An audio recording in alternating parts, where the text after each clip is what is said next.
Now on to the big story that's been grabbing attention of both foreign investors and domestic participants, actually. It looks like SGX, that's the Singapore exchange, is going to try and launch its own products after they snapped a pact with NSE, or NSE snapped a pact with them. Let me first go across to Sajid. Andy Mukherjee is joining us from Singapore as well to debate the issue. But for the news first, Sajid, we've reported that they are trying to come up with some sort of a backup plan. That's the Singapore exchange. That's what SGX said in its release, that they're going to come out with a slew of Indian products so that there is continuity of products for the global clients and for time zones they represent. But the bigger thing is that it's a push which has been given by the Indian government, and exchanges are now focusing on whether the gift city, which never took off, is this the right time for it to take off because of this measure there.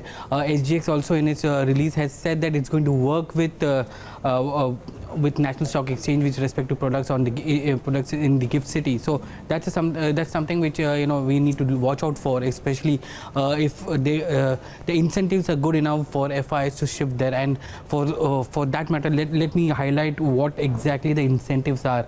For an FPI coming from Singapore, you don't have an LTCG or an STCG. You don't have STT or CTT. You don't have to pay stamp duty, and there is no MAT either. The taxation happens at the place of residency of the FPI. So if a FPI coming from Singapore, the taxation happens in Singapore, and if the FPI is paying zero tax there, there's zero tax for FPI. So it could lead to a identical migration to a gift city if there is enough liquidity in this city, in this exchange. Okay.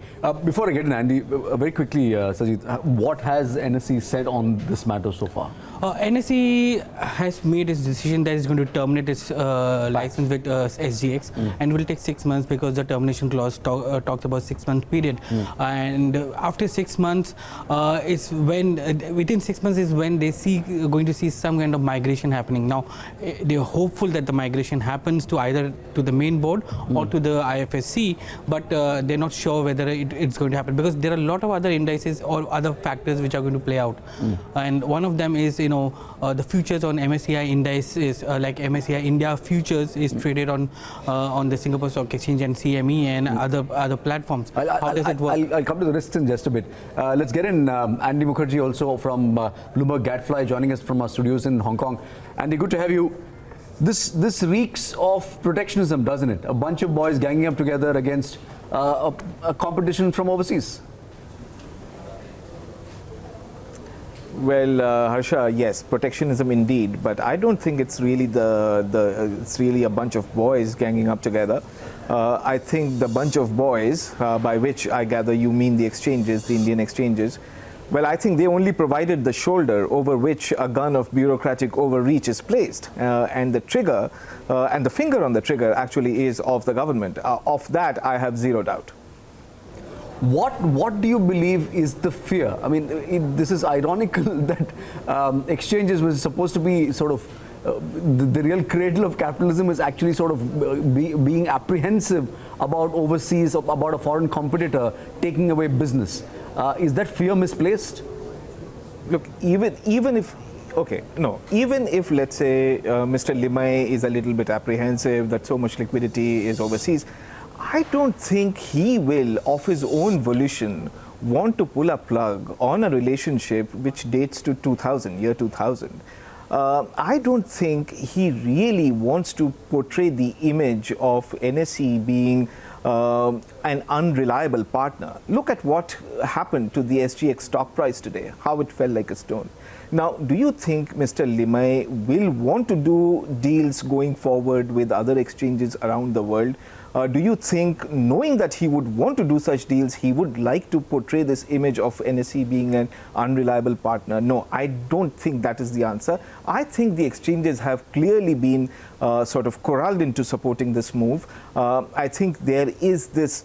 So there are two things going on here. One is that a section of the Indian bureaucracy seems to think that all liquidity with respect to India risk and trading of India risk should be strictly onshore. because they want to see the flows, they want to see who is behind the flows, they want to see whether there is round tripping going on or not. Fair enough. Large countries want to see a lot of things, and small countries like Singapore do understand. But there is also the larger issue of India wanting to tax everything. Now you have the country's central bank governor talking about the 5 taxes on capital, and whether that's going to impinge on savings and investment rates. So these are the two issues that need to be kept in mind when looking at this whole issue of India suddenly taking a protectionist turn, both when it comes to trade flows and when it comes to capital flows, like we saw with the Friday decision.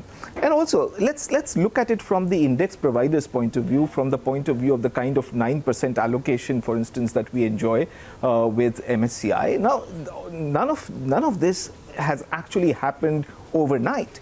We've had to work for it. And if you look at the kind of things that MSCI looks at, economic development is one thing, the size of the market is one thing, liquidity is a third thing. But apart from that, they also look at this broad category called market access. And that includes whether foreign investors have access to your market or not. They also look at the ease of capital inflows and outflows. They also look at the soundness and the durability of the operational and institutional framework. Now, do you think that an Indian exchange turning around to a foreign partner and terminating a relationship which has been going on for 19 years by giving a 6-month notice will be viewed as a sound and durable institutional framework? I have my doubts. So you will have investors complaining to the index providers about accessing the India market. Now, Sajid was talking about Gift City. Now, the product, by the way, is not ready. This new product by which presumably NSE and SGX will be able to connect with one another, this product is not ready. Now, suppose you have the 6-month window elapse. So SGX Nifty is gone.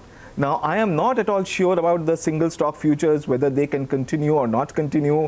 One view is that they can continue. My own feeling is that the Indian government will probably look at it something like an FX NDF product and say that, wait a minute, banks, okay, so the Indian government can't do much with the asset managers, but it can talk to the banks, the liquidity makers, and call these foreign banks for a chai session and say that, look, this is not on. You can't be dealing in an illegal product on SGX. So I frankly don't know. I mean, I have no inside information, but my gut feeling at this moment is that even this single stock futures may not witness much liquidity. So suppose in 6 months you do not have the Gift City product, and you have all these other foreign products gone, then where does that leave the global investor community? Now, the onshore derivatives market in India, those markets are not really accredited with CFTC in the US. Right. So they may not be accessible to US investors.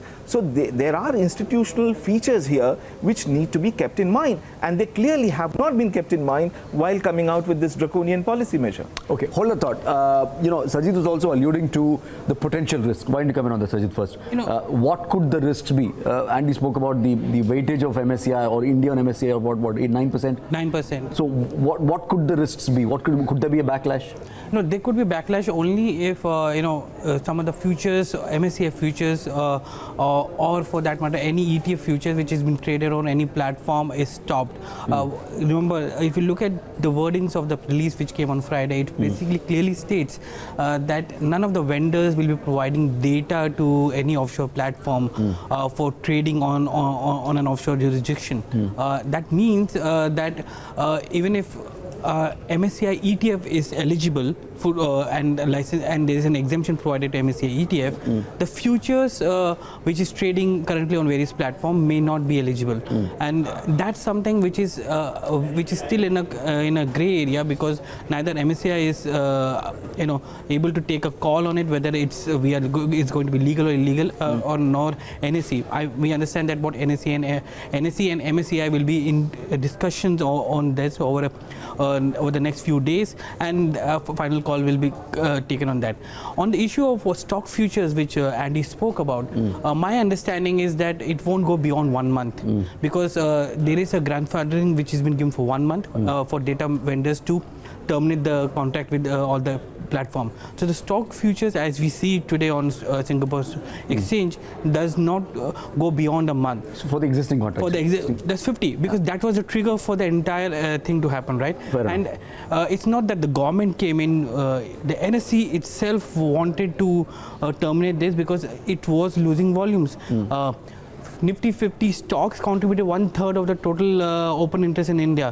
Now, if that volume goes away, because if you look at the kind of FI volume which was coming into Nifty 50 futures in India, nearly 50% of that would have gone by the end of February to Singapore. So there was a business threat to NSE. I get it. When Andy says it's basically the government pushing it, I don't think so. It was the government alone pushing it. And it's within NSE. There was a business case for there was a business case, and within NSE people were pushing for it. Okay, Andy, if you want to respond to that, and very quickly, is this perception of a backlash, justified? Perception of a backlash against India for this? Yes. Okay. Well, I clearly raised that possibility in my piece early this morning. And I agree with Sajid that nothing is likely to happen tomorrow morning. But you will maybe in 6 months' time MSCI will be hearing from foreign investors about what kind of access they have to the Indian risk, to India risk. Anyway, onshore, offshore, everything together. What kind of a risk, what kind of access they have to India risk today, and whether the quantity and quality of that, by quality I mean also the efficiency of accessing that risk, whether that has gone down 6 months from now. If it has gone down, then yes, there could be implications for our weightings in indexes. All right, gentlemen, we'll leave it there. Thank you so much, Andy Mukherjee, Sajid, for putting that perspective. It's an interesting story. This is not the last we've heard on this, but we'll keep it a tab on how the story unfolds.